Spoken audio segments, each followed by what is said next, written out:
Hello, my name is Jake Turner, and I've always been drawn to the wilderness. There's something about the solitude, the untouched beauty of the world, that makes me feel alive.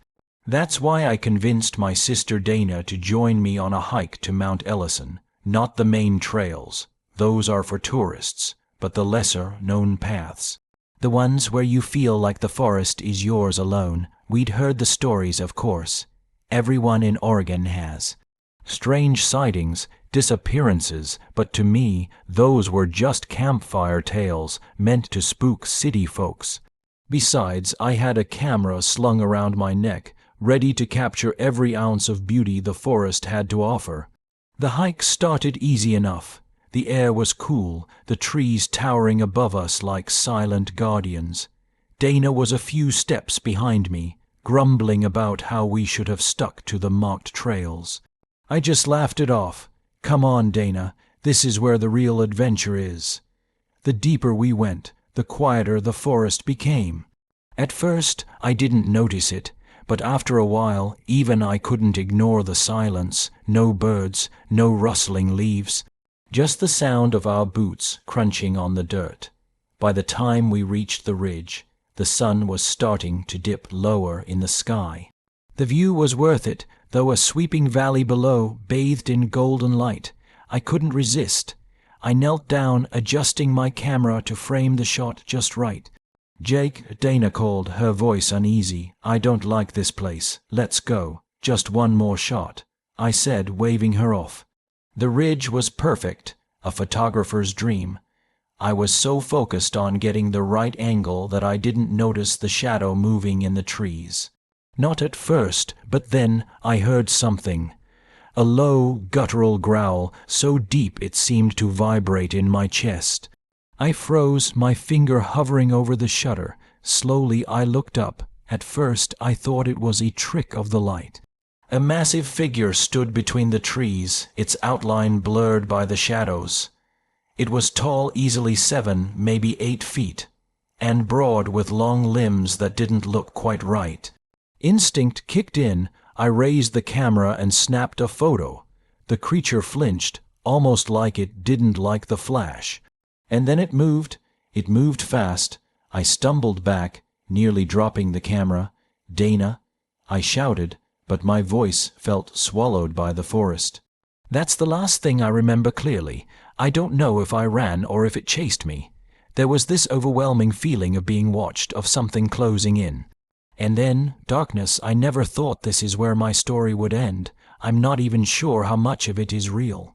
But if someone finds this, my camera, these photos, they'll know what I saw, what's out there. I only hope Dana made it out.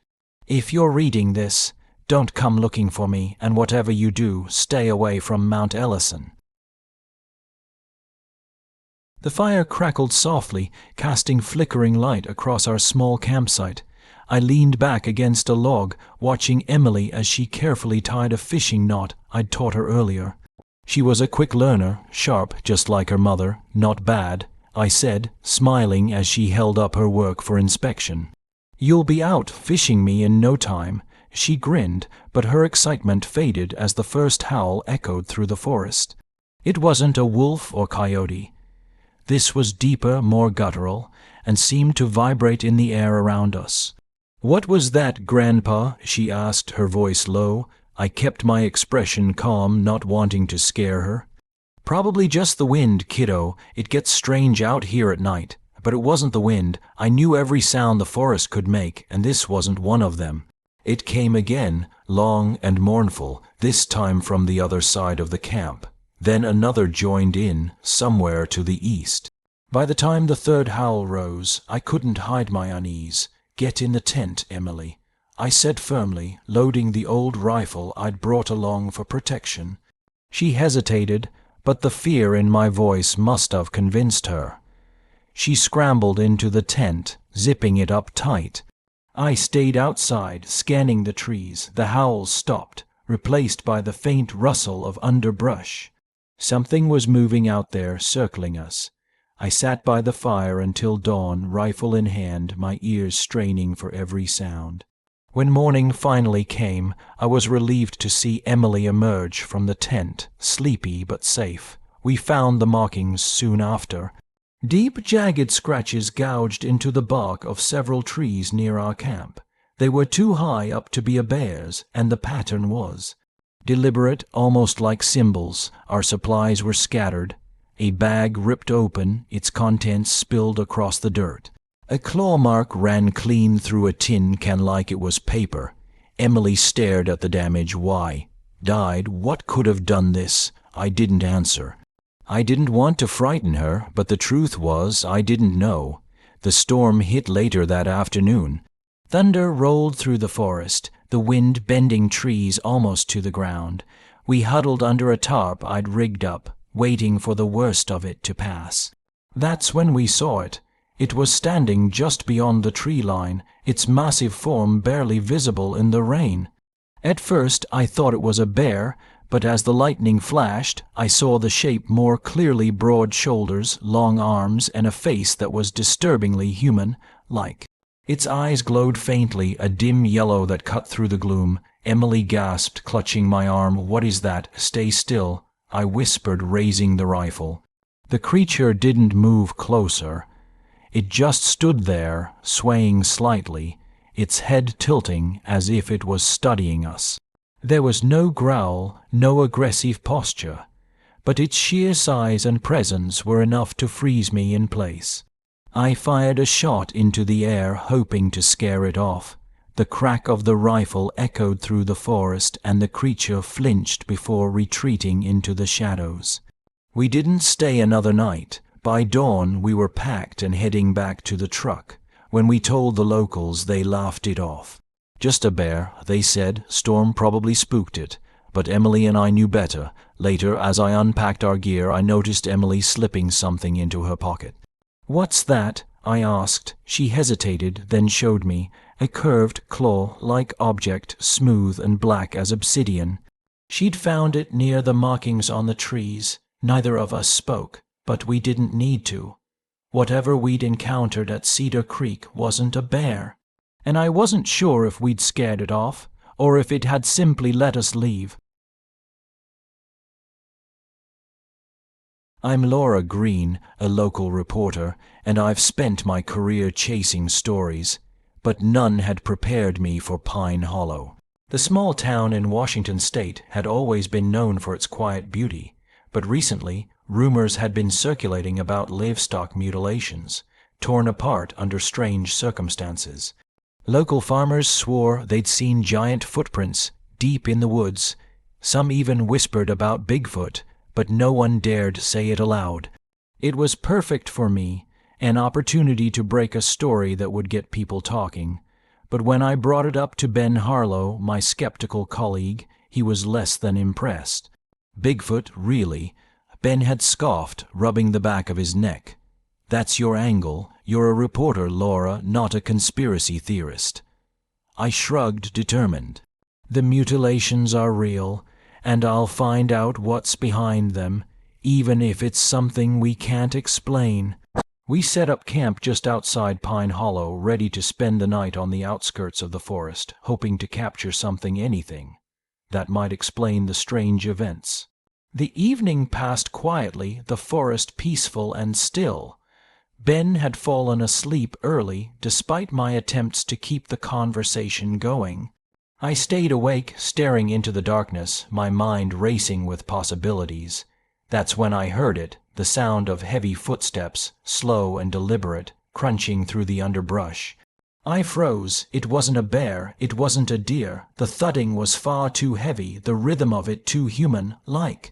I reached for the recorder at my side, clicking it on just in time for another set of footsteps to echo outside the tent. I motioned for Ben to wake up, my voice a whisper. "Ben, you hear that?" He stirred groggily, and then froze as the sound came again, closer this time. The footsteps circled our tent, slowly, deliberately. Ben's breath caught in his throat, and I felt the weight of the moment settle over us both. Without a word, I hit record on my phone. The footsteps paused, and for a few agonizing seconds there was nothing but the sound of our own hearts beating in the darkness. Then, without warning, a rock struck the side of the tent, thudding against the fabric with a sickening crack. My pulse skyrocketed. Ben and I remained motionless, eyes wide in the blackness, too afraid to make a sound. The night felt endless, every rustle and creak of the forest amplified. Eventually, the footsteps faded away, leaving only silence behind them. We waited until the first light of dawn bled through the trees before venturing out. The world was eerily still, and the fear from the night before still clung to the air. That's when we found them.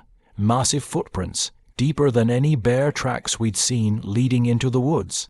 Ben's skepticism was slipping, but he still tried to rationalize it. Could be a bear or some pranksters, but I knew. We followed the tracks until they led us to a cave hidden in the shadows of a craggy hill. The air around it felt thick, charged. Inside the cave we found something that made my stomach churn. Crude tools, jagged stones that had been chipped and carved, lying next to shredded animal remains. It wasn't just evidence of some predator. It was something more primal, something that felt far too deliberate. We took photos, but neither of us spoke as we carefully made our way back to camp. The reality of what we'd uncovered weighed heavily on us, and it was clear that whatever had made those prints wasn't anything we could easily explain. Back in town, my story hit the papers like wildfire. The footage of the footsteps, the discovery in the cave, it was a hit. People were terrified, fascinated, and drawn to the mystery, but Ben, he was different. The day after the story ran, Ben came into the office, his face pale and drawn. "I'm done," he said, dropping his keys onto the desk. "I'm leaving. I can't keep doing this." I stared at him, stunned. "What do you mean, you're quitting?" His hands trembled slightly. "Every night since we went out there, I feel like I'm being watched. I can't shake it, Laura. I've been seeing things, hearing things." And with that, Ben left Pine Hollow, vanishing into the quiet life he had once lived. As for me, I stayed. The town had been changed by my story, the mystery of Pine Hollow deepened by the evidence we'd gathered. And though the town moved on, I couldn't. Every time I looked out over the woods, I felt it a presence watching, waiting, just beyond the trees. Maybe Pine Hollow wasn't done with me yet. I've been driving rigs for nearly 2 decades, seen my fair share of strange things out on the road. But nothing, and I mean nothing, prepared me for that night near the Appalachians. It was a late haul, one of those all-nighters where you're chasing the clock and trying to stay awake with bad coffee and the hum of the engine. I was hauling a load to a depot in West Virginia, and the dispatcher mentioned a shortcut through the mountains that'd shave an hour off my trip. "Careful, though," he'd said with a chuckle. "Locals talk about something roaming out there." I'd laughed it off. Stories like that always floated around isolated places. It was probably just a way to keep folks off the back roads. So I took the shortcut. The first few miles were quiet, almost peaceful. The headlights cut through the dark, the trees forming a tunnel around me. But as I climbed higher into the mountains, the air changed. It felt heavier, thicker somehow, the kind of feeling that makes your skin crawl for no good reason. That's when I heard it, a low, mournful wail echoing through the trees. At first, I thought it was the wind, but it didn't rise or fall. It stayed steady, carrying an eerie tone that set my nerves on edge. I turned down the radio and leaned forward, squinting into the darkness. The wail came again, louder this time, and something about it felt wrong. Suddenly the engine sputtered. The truck lurched, and all the lights on the dashboard flickered. "Come on, don't do this now," I muttered, pulling to the side of the narrow road. I hopped out, flashlight in hand, and popped the hood. The engine looked fine, no obvious leaks or loose wires. I fiddled with a few connections, but the truck wasn't starting. As I straightened up, the beam of my flashlight swept across the trees. That's when I saw them, eyes, 2 glowing orbs set high off the ground, staring back at me from the woods. I froze, the flashlight shaking in my hand. Those weren't deer eyes, too big, too bright. Whatever it was, it didn't move. It just watched me. I backed up slowly, keeping my eyes on the woods, and climbed into the cab, locking the doors. My hands were shaking as I reached for the ignition, praying the truck would start. Then came the sound of heavy footsteps, slow, deliberate thuds on the asphalt. I looked into the side mirror, and my breath caught in my throat. A massive figure stepped into the beam of the headlights. It was hulking, covered in matted fur, with long arms that hung almost to its knees. Its face was shadowed, but the glowing eyes were unmistakable. Before I could react, it raised one arm and slapped the side of the truck with a force that made the entire cab shudder. The sound was deafening, a metallic crunch that left a deep dent in the door. I fumbled for my phone, dialing for help as the creature took a step back, then another, disappearing into the darkness as quickly as it had come. The tow truck arrived an hour later, the driver chuckling as he inspected the damage. "Looks like a bear got real friendly with your rig," he said. "Yeah," I muttered, too tired and shaken to argue. The mechanics in town had a field day with the story. "Bear attack," they called it, laughing as they hammered out the dent, but I knew better. The next day I went back to the spot in daylight. Call it curiosity or just plain stubbornness, but I had to see for myself. Near where I'd stopped, I found tracks.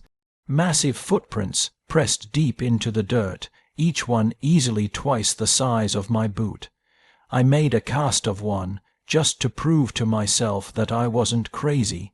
It's been years since that night, and I still don't know what I saw, but every time I hear someone laugh about the bear attack, I just smile and keep my mouth shut. Some things, I've learned, are better left unsaid. I've spent most of my life chasing the wild, the unseen moments of nature that most people never get to witness. Yellowstone National Park was the perfect place for it. Wide open, untouched, and teeming with life. I'd been there for nearly 3 weeks, camera in hand, documenting elusive wildlife for a magazine feature. But nothing could have prepared me for what I found. It was early morning, the golden hour, when the light makes everything look like it's on fire. I was hiking a secluded trail, hoping to catch sight of a wolf pack I'd been tracking. Instead, I stumbled across something else entirely. A deer carcass, fresh and torn apart, lay in the middle of a clearing. Its hide was stripped clean, the ribs gleaming in the soft light. Massive claw marks raked across the ground around it, like some enormous predator had been here. But what unsettled me most was the silence. No birds, no rustling leaves, just the sound of my own breathing. I crouched down, snapping a few photos. Whatever had done this was unlike anything I'd seen before. Bears didn't hunt like this, and wolves didn't leave claw marks that deep. I decided to set up a camera trap nearby. If this predator came back, I wanted to see it. I positioned the camera carefully, angling it toward the clearing, and marked my GPS before heading back to camp. The rest of the day was uneventful, but my mind kept wandering back to that carcass. By the time night fell, I was on edge, every little sound outside the tent making me flinch. Then, just past midnight, I heard it, breathing, slow, guttural, and impossibly close. I held my breath, frozen in place. The sound moved around the tent, heavy footfalls crunching against the dirt. Whatever it was big, too big to be a wolf or a bear. My heart was pounding so hard I thought it might give me away. The breathing stopped directly outside my tent. I squeezed my eyes shut, willing myself to stay still, to stay silent. Minutes dragged into what felt like hours before the sound moved away, fading into the forest. I didn't sleep the rest of the night. At dawn, I forced myself to check the camera trap. My hands trembled as I retrieved the SD card and loaded the footage onto my laptop. The video was grainy, the low light making it hard to see, but it captured something. A tall, hairy figure, its silhouette barely distinguishable, dragging another deer across the clearing. Its arms were long, unnaturally so, and its movements were deliberate. It didn't look like any animal I'd ever studied, or any human for that matter. I stared at the screen, replaying the footage over and over, trying to convince myself it was a trick of the light, some kind of optical illusion. But deep down, I knew better. I packed up my camp that morning, abandoning the rest of my planned shoot. When I got back to the magazine, I handed in my photos of bears, wolves, and elk. Beautiful, safe, explainable images. But the footage, that stayed with me. Even now, it sits on my hard drive untouched. I don't know what I saw out there, and maybe I never will. Some things aren't meant to be shared, not until you're ready to face the truth. The work at the lumber camp was tough, grueling at times, but the pay was good, and it kept us busy. My partner, Miguel Perez, and I had been working together for nearly 2 years. Cutting timber and hauling logs out of the Northern California woods. There was a rhythm to it. Wake up before dawn, work through the day, and drink a cold beer by the fire at night. Nothing fancy, just the way we liked it. But lately, something strange had been going on. The food supplies kept disappearing. It wasn't much at first. Just a couple of cans here, some dried meat there. Nothing that couldn't be brushed off as carelessness. But then it started getting worse. Entire crates of food were gone, raided in the middle of the night, as if someone had come into the storage shed and cleaned it out. We'd set up traps, thinking it was a bear, but nothing ever showed up. The howling was what really got to us, though. It started around midnight, just as we were getting ready to turn in for the night. It wasn't the sound of wolves, too deep, too guttural. It echoed through the trees, sending a chill up my spine every time it pierced the quiet. At first, we thought it was just some wild animal, maybe a mountain lion or a coyote. But after a few nights, I knew in my gut that it wasn't something normal. One night, Miguel and I were sitting by the fire, talking about the day's work when we heard it again. A low, throaty howl that shook the air. We stood up at the same time, exchanging a quick look. "You think it's a bear?" Miguel asked, but his voice was shaky. He was the tougher one of us, but even he wasn't so sure anymore. "I don't know," I said, grabbing a flashlight. "But I'm going to take a look." We grabbed our gear and made our way toward the storage shed, the beam of our flashlights cutting through the darkness. As we approached, we both froze. There was someone or something rifling through the shed. The figure was tall, hunched over, its silhouette distorted in the dim light. It moved with an unsettling speed, grabbing bags of food and tossing them aside like they were nothing. Miguel whispered, "What the hell is that?" Before I could answer, the figure straightened up and turned toward us, its face hidden in shadow. For a split second, I thought I saw glowing eyes yellow, maybe even amber, before it darted back into the trees with a speed I couldn't explain. "Run!" I shouted, already moving toward the woods, my flashlight swinging wildly. We chased it, our boots pounding against the forest floor, but it was faster than anything I'd ever seen. We rounded a bend and came to the edge of a ravine, the sound of rushing water far below. The figure was standing on the other side, looking back at us, its body tense like it was ready to spring. Without warning, it leaped, it jumped an impossible distance, clearing the ravine like it was nothing. We both stood there, mouths hanging open, too stunned to move. The thing landed on the far side, its feet hitting the ground with a sickening thud. As it vanished into the trees, my flashlight landed on the trunk of a nearby tree. A deep handprint was pressed into the bark, its size far beyond anything human. It was like nothing I'd ever seen before. The next morning, we packed up the camp. No one asked why, but they all saw the fear in our eyes. It didn't take long for the company to relocate the site to a different area, and the howling stopped, the thefts ended, and life went back to normal. But I never told anyone what we saw that night, not in any detail. People would laugh, they always do. They'd call us crazy, say we were seeing things or that it was just some bear or deer, but I knew what I saw. And I knew what Miguel saw, too. We kept our mouths shut, because sometimes the things you see in the woods aren't meant to be talked about. Sometimes you just leave it behind and never look back.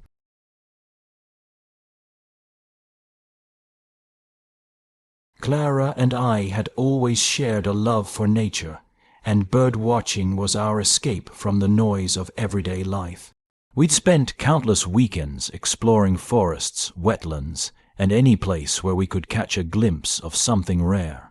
This time it was the Honey Island swamp in Louisiana, a place famed for its diverse wildlife but also whispered about for a local legend, the swamp beast.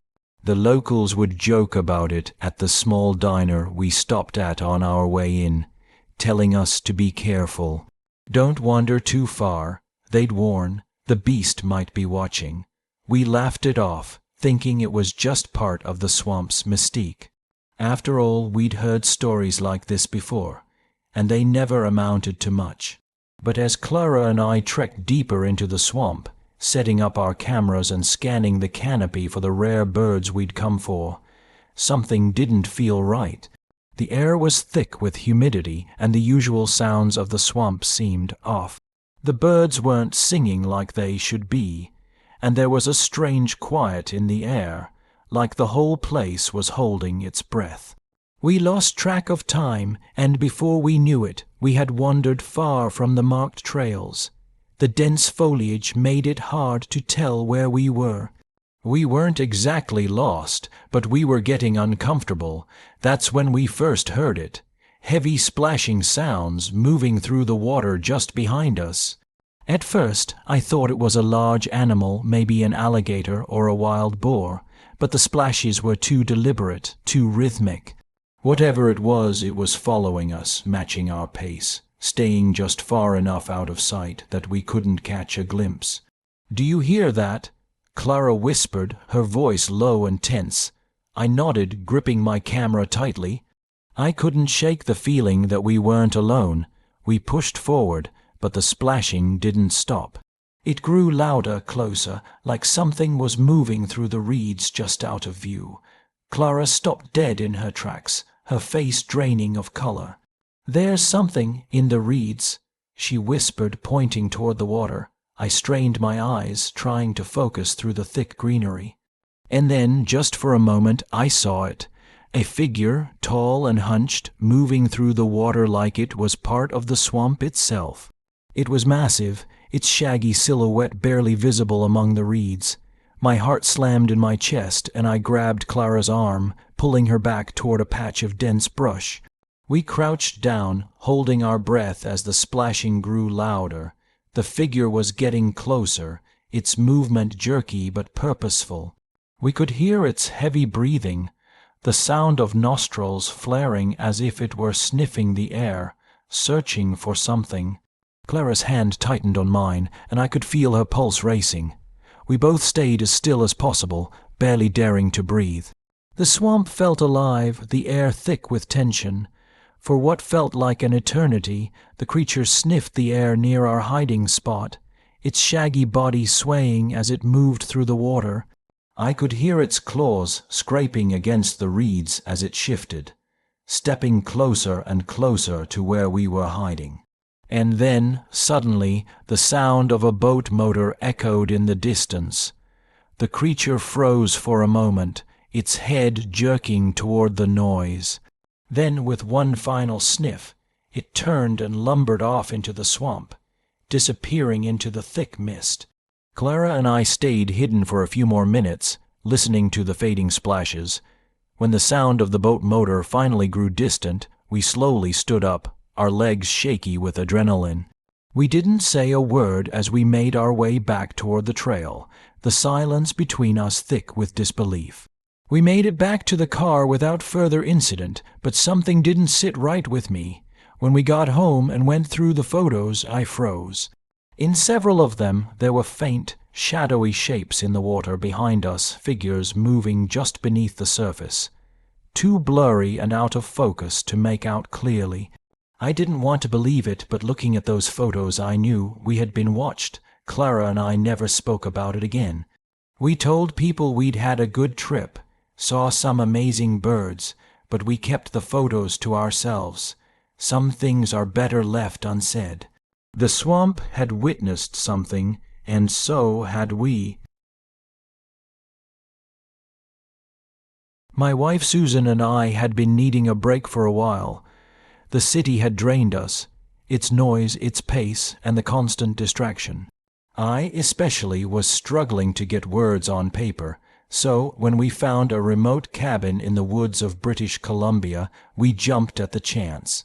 I thought a few days of solitude would bring back my inspiration. The cabin was isolated, nestled deep in the forest, miles from the nearest neighbor.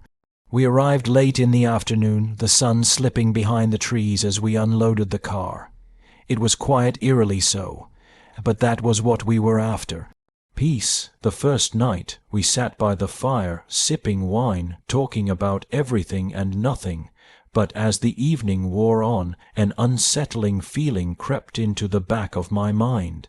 Every once in a while I thought I heard something. Faint rustling outside the cabin, a strange snap of twigs, but when I checked there was nothing. Susan had the same sense, but we shrugged it off. The woods are full of sounds, after all. The next day I went to gather more wood for the fire and noticed something odd. The woodpile by the cabin was scattered, the logs spread out like someone, or something, had been through it.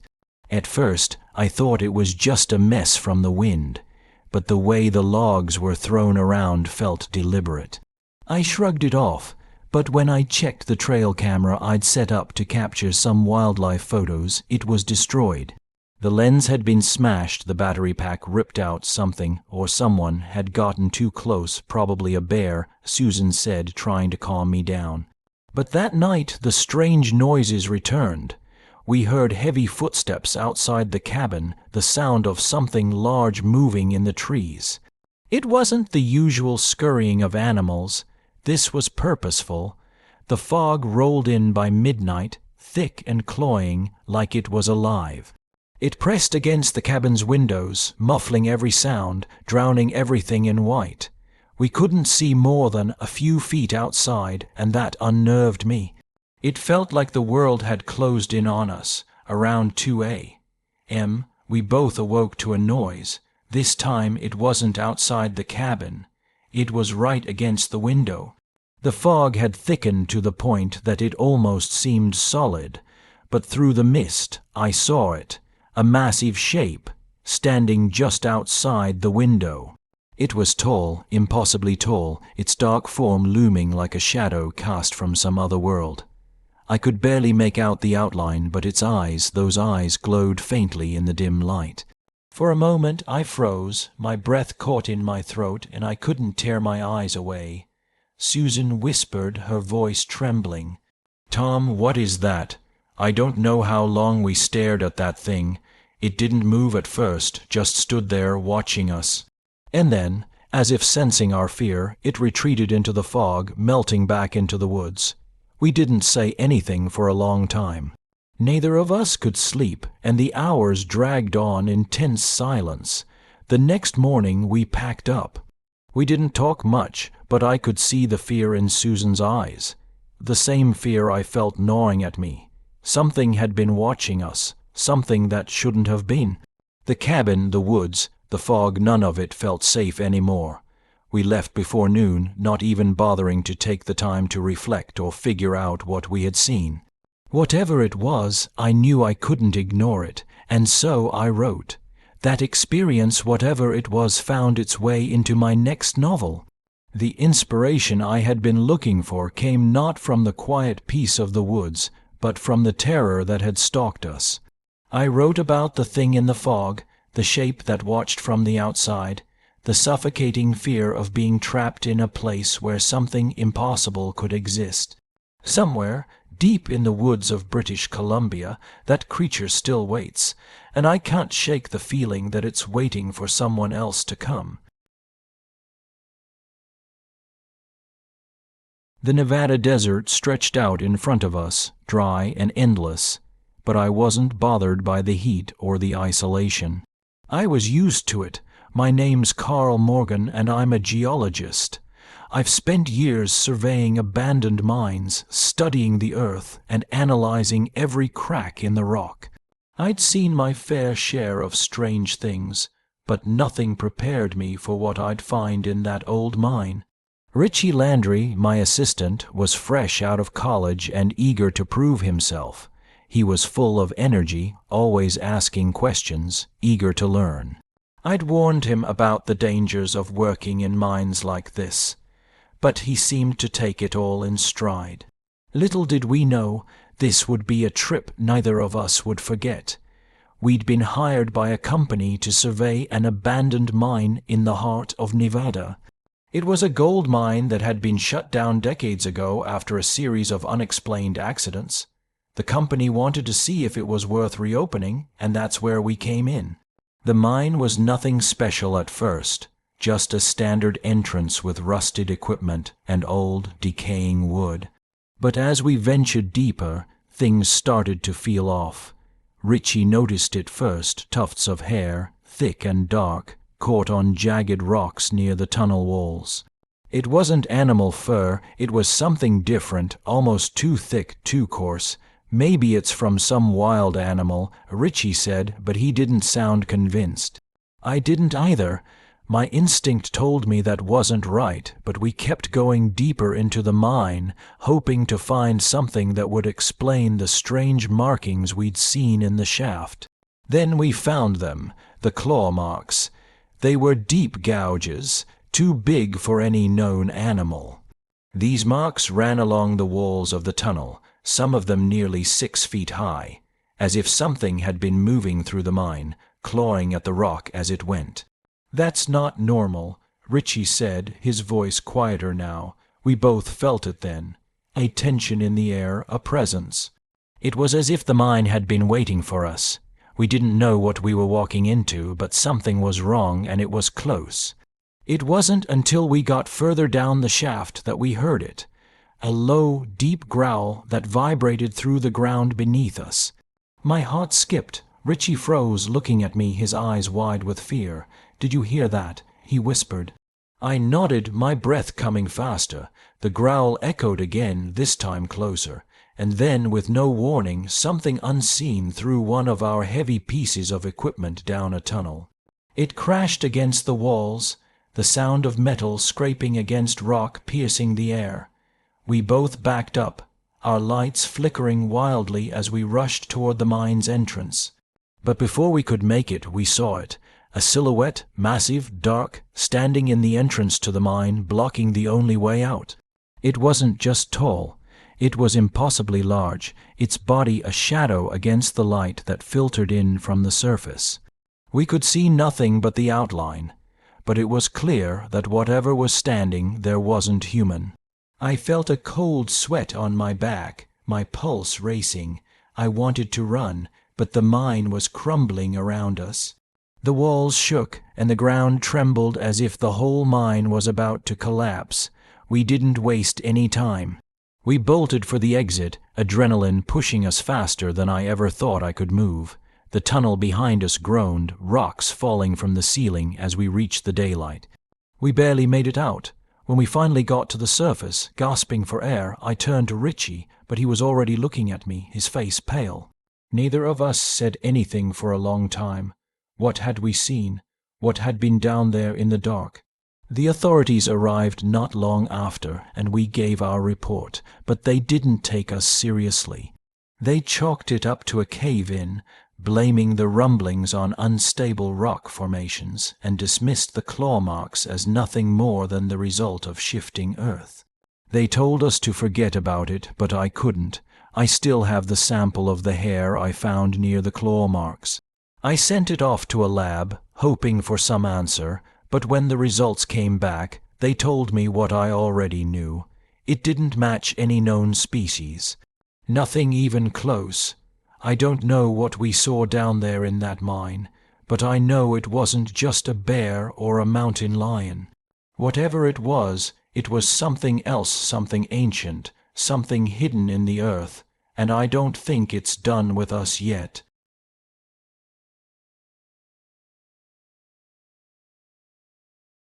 It was supposed to be a weekend to unwind, just me, Mark, and Sarah. Camping at Lakewood National Park was Mark's idea. No phones, no stress, he'd said, cracking open a beer as we sat around the campfire on the first night. Sarah rolled her eyes at him, but I could tell she was glad to get away too. The park was stunning during the day, towering pines, crystal, clear lakes, the kind of place that made you feel small in the best way.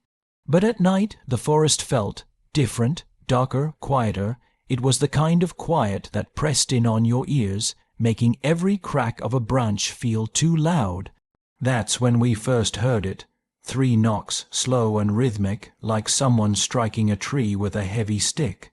Mark perked up immediately. "Hear that?" he asked, grinning like a kid about to tell a ghost story. "It's probably just a woodpecker," Sarah said, though her voice was less confident than her words. The knocking came again, this time closer.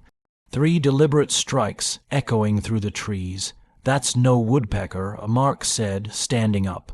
He grabbed the flashlight and scanned the forest, the beam cutting through the darkness but revealing nothing. "Mark, sit down," Sarah said sharply, but he didn't. Mark was always the adventurous one, and he was convinced someone was messing with us. Probably some teenagers trying to scare campers. He muttered, stepping toward the sound, "Mark, don't be an idiot." I said, but he was already walking into the shadows. We waited for what felt like hours, though it was probably only 10 minutes. The knocking had stopped, leaving an eerie silence in its wake. I was just about to go after him when we heard rustling, fast, frantic, and then Mark stumbled back into the light of the fire. His face was pale, his breathing ragged. "Mark, what happened?" Sarah rushed to him, but he didn't answer, just muttered something over and over. "What's he saying?" I asked, leaning closer, a face. "In the trees," Sarah whispered, her voice trembling. Mark was shaking now, his hands gripping her arm like a lifeline. It was watching me. He said finally, his voice hoarse, "I thought it was a person, but its face. It wasn't right." Before I could press him for more, a loud crack snapped through the air. All 3 of us froze, staring into the darkness. Then we saw it. The firelight barely reached it, but there was no mistaking the shape. It was massive, at least 7 feet tall, with long arms and broad shoulders. It stepped closer, and I could see the glint of eyes reflecting the flames. None of us waited to get a better look. "Run," I shouted, grabbing Sarah by the arm and pulling her toward the truck.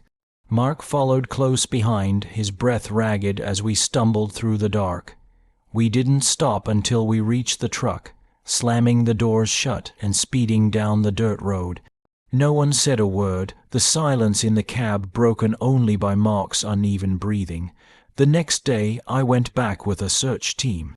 I had to know if what we'd seen was real or just some twisted trick of the light. But when we got to the campsite, everything was undisturbed. The tents, the chairs, even the food we'd left behind.